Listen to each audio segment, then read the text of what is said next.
Welcome back to Algebra II, Chapter 10, Section 6 in this book.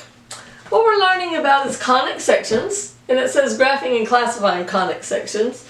And I think a sort of an easier thing is how to tell which one you have, and what about shifts. So remember H and K. H is for the horizontal shift, K is for the vertical shift.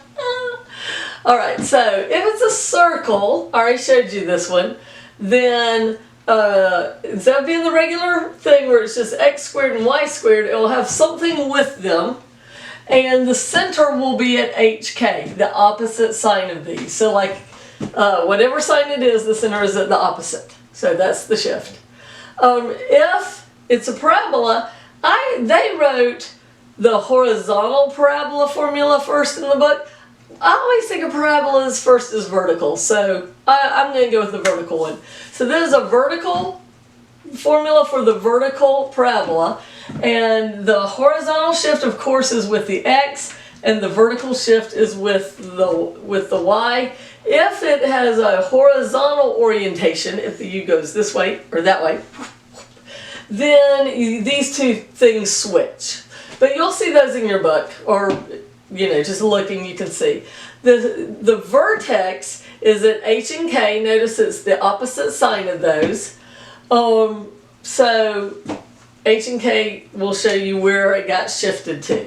Okay, this one, and look, I remembered his name. It's Baymax in Big Hero 6. Doesn't it look like Baymax? So this is our ellipse, and it's horizontal.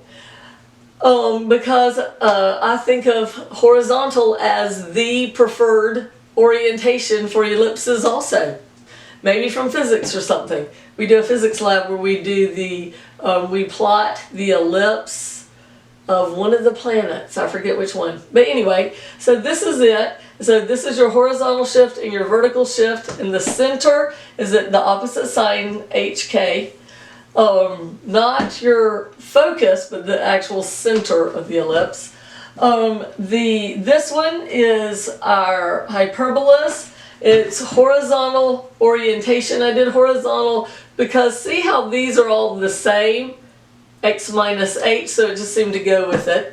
The center is at HK, the opposite, which would be like right there, is the opposite sign of H and K. Now, a lot of times you are given a formula like this one, and you really can't tell which one it is. So I'm going to show you in a second using this, how you can tell which one.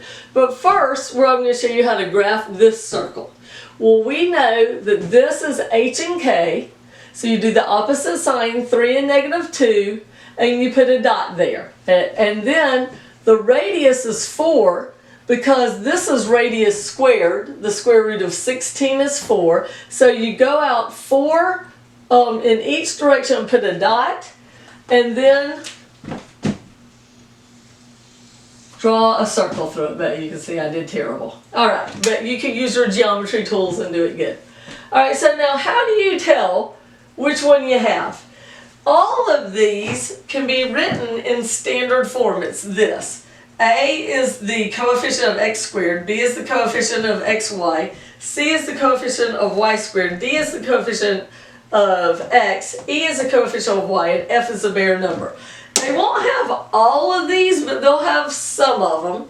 And what you do is you look at them and you do the discriminant.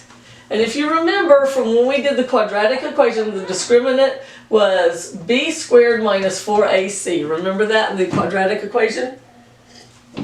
So what you do is you figure that out. You go and you find out what is the coefficient of xy, that's b. A is the coefficient of x squared. And c is the coefficient of y squared. The others are not important. The only important ones are a, b, and c. Okay? Now I have given you a program, Discrimi, that you can put them in and it'll just tell you what the discriminant is. And this is how you tell which one it is. If you do the discriminant and it's less than 0, and b equals 0 and a equals c, it's a circle.